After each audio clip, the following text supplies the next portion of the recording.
இயக்குனர் பாரதி ராஜாவுக்கு இயக்குனர் பாலா எச்சரிக்கை விடுத்துள்ளார். குற்றப்பரம்பரை நாவலை திரைப்படமாக எடுக்கும் விவகாரம் தொடர்பாக இயக்குநர்கள் பாரதி ராஜா மற்றும் பாலா இடையே கருத்து மோதல் ஏற்பட்டுள்ளது. இது தொடர்பாக பாலா குறித்து பாரதி ராஜா இழிவான சொற்களால் விமர்சித்ததாக கூறப்படுகிறது. இந்நிலையில் பாலா தான் எடுக்கும் படத்திற்கும் பாரதி ராஜாவின் படத்திற்கும் தொடர்பு இல்லை என்றும் தான் எடுக்கும் படத்தின் தலைப்பு குற்றப்பரம்பரை அல்ல என்றும் விளக்கம் அளித்துள்ளார். மேலும் பாரதி ராஜா தன்னை பற்றி தரக்குறைவாக பேசியதாக கூறியுள்ள பாலா பாரதி ராஜாவுக்கு எச்சரிக்கையும் விடுத்துள்ளார்.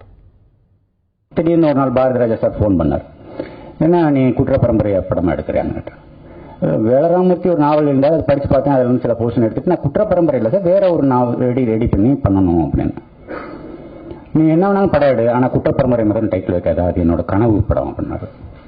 சரி சார், எச்சரிக்கிறேன் ரெண்டு பேரையுமே.